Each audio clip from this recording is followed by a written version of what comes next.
Continuamos con más de Acción 10 en la mañana. Hoy en Motívate hablaremos acerca de un tema muy importante. Se trata del duelo y cómo reaccionan las personas a este, cuál es el impacto psicológico y también el impacto físico que una persona puede tener tras la pérdida de un ser querido, un familiar. Y exactamente, aunque la ley establece sanciones penales para las personas que profanan tumbas, en el caso del padre que desenterró a su hijo y caminó con su cadáver en una calle de Pantasma en Jinotega, según un abogado, no hay ningún dolo porque el acto fue realizado en un estado inconsciente.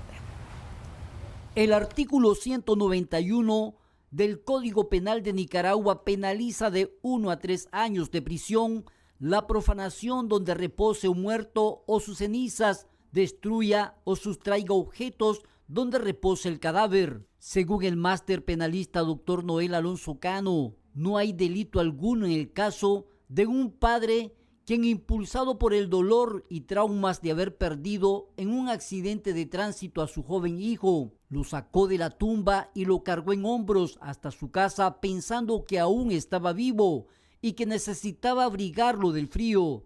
Es decir, no existe dolo alguno.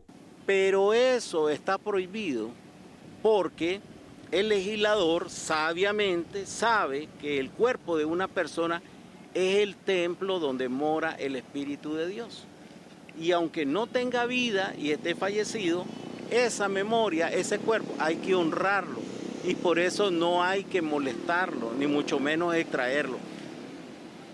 Pero eso no fue lo que hizo el Señor. No lo hizo motivado por un dolo, por difamar, por hacer una conducta, digamos, terrible, qué sé yo, de otra índole, malsana. Como hechicería. Como hechicería, que se da mucho, que extraen los huesos de los difuntos, las cenizas. O vandalismo. O en algunos casos por motivaciones de otra índole, hacer vandalismo. Es decir, hay casos, yo no sé en Nicaragua, pero hay otros casos que en otros países hay personas que por motivaciones diferentes van y, por ejemplo, miccionan encima de una tumba, de un monumento.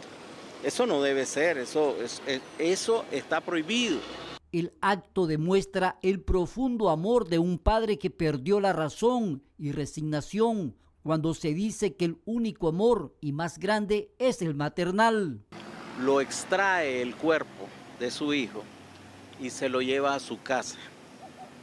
Y en la casa lo sienta en una silla y empieza a conversar con él diciéndole que por qué está callado. Los familiares le preguntan que por qué hizo eso y él dice de que él se imaginó que su hijo tenía frío y por eso lo fue a sacar para darle abrigo. Detrás de esa conducta, lo que uno mira es un inmenso amor paterno hacia su hijo. El joven motociclista pereció cuando impactó contra un semoviente que un irresponsable dejó suelto en la vía, y de eso poco se sabe. Aquí lo que hay es sacar la lección que toca de que el amor paterno es inmenso y lleva a cosas como esta acción que aparentemente como que no tiene lógica. Sí, porque las cosas sagradas no tienen explicación racional. El accidente donde falleció el joven tuvo lugar en Santa María de Pantasma el 31 de octubre y el joven falleció en el hospital el pasado 3 de noviembre. Las autoridades del lugar están dando atención psicológica al progenitor, asimismo a la familia, para que puedan superar la ausencia física de su ser querido. Con cámara de Erasmo Hernández, José Abraham Sánchez, Acción 10. Gracias, José Abraham Sánchez, por darnos esa parte desde el punto de vista legal, cómo procedería la ley en un caso de este tipo. Por supuesto, nosotros establecemos nuestra cercanía con la familia y obviamente también con el padre de esta persona que lamentablemente perdió la vida. Nosotros vamos a abordarlo ahora desde la parte psicológica.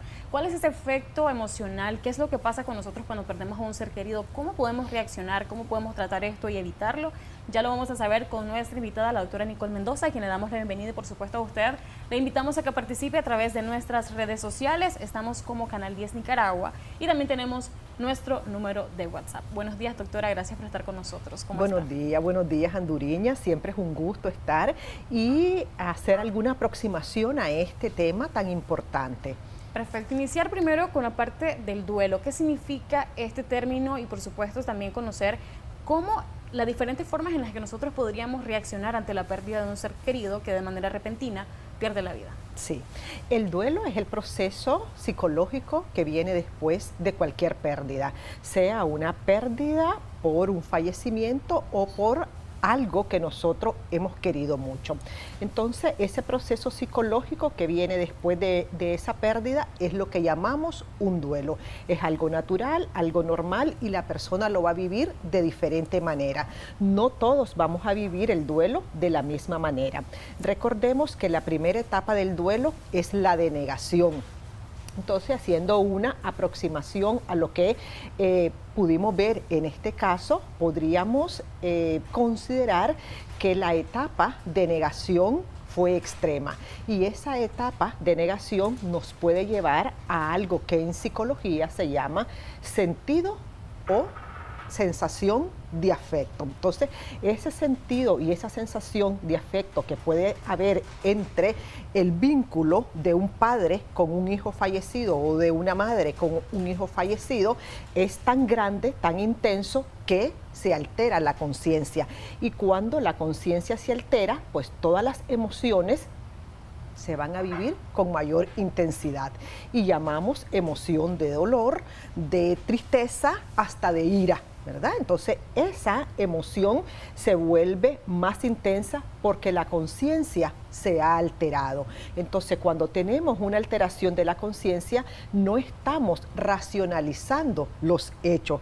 Hay un acto de irracionalidad precisamente porque no estamos pensando con la corteza, sino con la parte más interna de nuestro cerebro, que es la parte límbica o la parte reptiliana de nuestro cerebro. Y eso hace muchas veces que actuemos de una manera irracional. Sí, de hecho, porque una de las expresiones de esta persona era de que quería que su hijo tuviese calor, porque estaba frío. Entonces también acá vemos esta parte, obviamente es una forma como usted expresa, de que es algo irracional que nosotros, o de la manera en la que nosotros actuamos, pero ¿hay algunas señales que nos pudiesen llevar o indicar como familia cercana, verdad, a esta persona de que pudiese estar quizás más adelante frente a un caso de este tipo? ¿Cómo nosotros lo detectamos, doctora? Mire, identificar que el duelo se pueda complicar, pueden haber algunas señales, pueden haber manifestaciones de seguir prolongando una etapa de negación, porque la etapa de negación va a ser temporal, puede pasar unos días y puede pasar semanas o quizás hasta meses. Si ya esta etapa se prolonga a meses, puede ser una señal de que se nos pueda congelar este duelo o se nos pueda volver un trastorno por un duelo prolongado. Cuando se va con mucha frecuencia también al cementerio y quiero estar en la mañana, en la noche y constantemente visitando la tumba. También es otra señal que nos puede decir a nosotros que esta persona puede llegar a tener un problema mayor, un problema serio. Si entramos en un cuadro donde no queremos la convivencia, la socialización, porque en estos casos es muy importante las redes de apoyo, esas personas que va a tener para que te escuche, para que te dé un aliciente, para que te digas palabras de amor, de ternura, de comprensión y de compasión. Entonces es muy importante si la persona observamos si está comiendo, si no está comiendo, si está dejando de hacer sus actividades que cotidianamente estaba realizando y si esto se da a raíz de la pérdida. Entonces, todas estas señales nos pueden decir a nosotros si este duelo lo vamos a llevar de una mejor manera posible o corremos el riesgo de tener algo complicado. Sabemos que el llanto es una de las expresiones más visibles en cuanto se pierde una persona, ¿verdad? Pero ¿qué pasa cuando esta persona que perdió un ser querido, realmente en ese proceso en el cual se les comunica de la muerte, ese proceso de la vela, el entierro, no hay una lágrima de esta persona?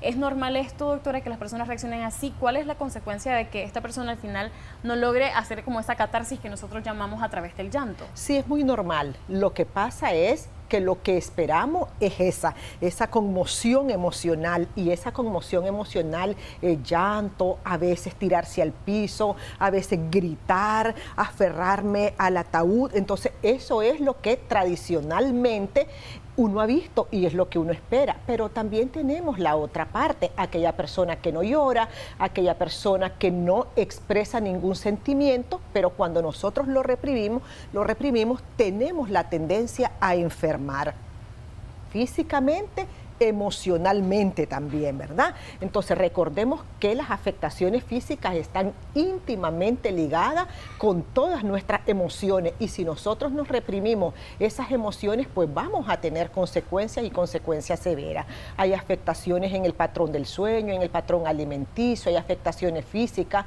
como las cefaleas tensionales, como la alteración en la presión arterial, se puede desencadenar diabetes. Entonces hay un sinnúmero de afectaciones físicas que puede conllevar si nosotros no expresamos, si no hablamos también, porque tal vez no es llorar, pero necesitamos hablar.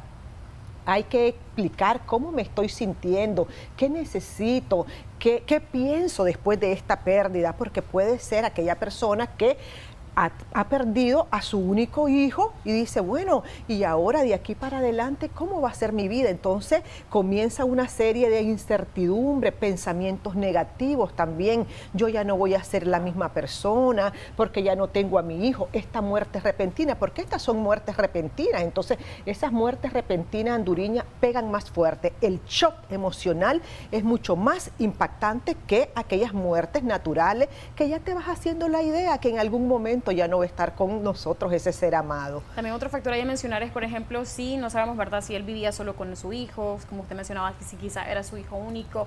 ¿Qué pasa, por ejemplo, cuando dentro de una familia, por ejemplo, en la que quizás solamente son 2 miembros los que viven en esa casa, muere uno de ellos, y también a eso le podría sumar incluso si, qué sé yo, meses atrás podrías haber perdido también a otro ser querido? Este factor va a hacer que obviamente puedas tener una reacción también de este tipo. Se intensifica, por eso decíamos que en psicología existe algo que se llama el sentido de afecto, porque se intensifican las emociones, y si ya tuvimos una pérdida, le sumamos otra pérdida, entonces se imagina, entonces este dolor, estas emociones se vuelven mucho más intensas. Entonces, ¿qué es lo que puede venir a tu mente? Ya perdí a un familiar, ahora estoy perdiendo a este otro familiar, la soledad me abruma, esta desolación que hay a nivel interno y a nivel de hogar, también eso me abruma. Entonces, son muchas cosas las que habría que analizar. Obviamente, pues aquí estamos haciendo una aproximación porque no hemos atendido a esta persona y saber a ciencia cierta qué es lo que está pasando por su mente, qué es lo que está pasando en sus pensamientos, pero podríamos considerar que todas estas situaciones que se dan en un proceso de duelo es lo que pudo haber afectado a esta persona. Tenemos algunos comentarios en nuestra página de Facebook relacionado al tema, y es: buenos días, hace 3 meses perdí a mi hijo de 12 años y para mí es un dolor que no tiene explicación. Yo trato de asimilarlo y no puedo.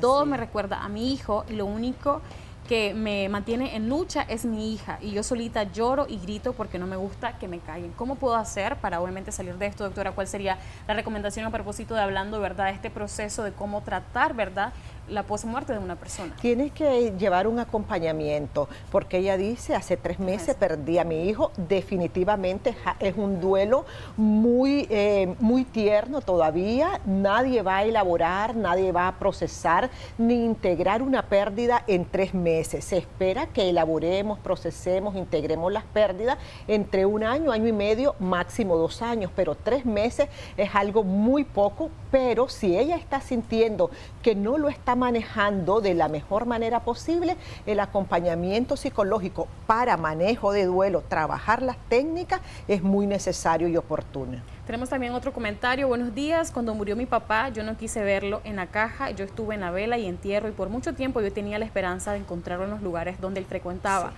Ya tiene 12 años de fallecido y estos últimos años ya no siento la ansiedad de verlo, donde sé que él acostumbraba a ir, y me vine a vivir a la casa de su papá. Correcto, entonces estamos hablando de 12 años, un tiempo prudente como para haber elaborado una pérdida. Los duelos no se superan. En psicología se habla de aprender a vivir con esa pérdida e integrarlo, o sea, atesorar todas las experiencias vividas con ese ser amado. Pero lo que se hace es brindar un acompañamiento para que no haya ninguna patología de por medio, porque se nos puede convertir en un duelo patológico. Tenemos varios comentarios acá en WhatsApp. Felicitaciones, doctora, por este tema tan importante. Muchas gracias. Dice de que la sociedad no nos prepara para el duelo ni la muerte y que obviamente es importante en cuanto a tener, ¿verdad?, este proceso de educación, este proceso de instrucción. Dice que él pregunta que si considera oportuno integrarlo esto en un currículum formal de educación en cuanto al trato del duelo. Saludos desde Chiquilistagua. Un saludo para usted, gracias por sintonizarnos. Gracias, doctora. sí, muchas gracias. Mire, Anduriña, hablar de la muerte es muy necesario. Lo que pasa es que da miedo, da temor. Entonces, en casa, cuando se comienza a hablar de eso y cuando yo me muero, ay, vos, muchacho, cállate, de eso no lo estés hablando. Entonces lo tomamos como un tema tabú porque eso nos duele, nos impacta y nos genera mucho temor, muchísimo temor. Entonces, nos preparamos para todo, Anduriña, pero nadie, ningún ser humano está preparado para una pérdida, para vivir un duelo y máxime este tipo de muertes que son repentinas. Sus recomendaciones acerca de este tema, yo sé que ya nos ha venido, ¿verdad?, instruyendo un poquito acerca de esto, pero como veníamos expresando al principio, pues no todos lo recibimos de la misma manera, o quizás algunos ni siquiera hemos perdido a un ser querido, a alguien tan cercano a nosotros y hay que estar también preparados para ello. Así es. En principio que busquemos la ayuda profesional. Todo proceso de duelo siempre es importante que llevemos ese acompañamiento psicológico, porque a veces consideramos que lo estamos llevando de la mejor manera, pero estamos abrumadas, no queremos comer, tenemos pesadillas, tenemos insomnio, andamos irritables, nos peleamos con todo el mundo, porque son reacciones naturales. Entonces es importante que busquemos esa ayuda especializada. Así como nosotros cuidamos nuestra salud física, necesitamos cuidar nuestra salud mental, nuestra salud emocional, porque todos en algún momento de la vida, antes, después, pero siempre vamos a vivir una experiencia de duelo, de luto. Diferente, como ustedes expresaban. Así es. Muchísimas gracias, doctora, por esa información y recomendaciones tan importantes. En pantalla está el contacto telefónico si usted quiere establecer una comunicación directa con ella. Quizás usted está pasando este proceso y todavía no lo ha asimilado. Qué importante es, como ya decía ella, tener ese acompañamiento psicológico y, por supuesto, ¿verdad?, esa red de apoyo que está en la familia y también en los amigos. Nosotros así hacemos un breve corte comercial, pero ya regresamos con más de Acción 10 en la mañana.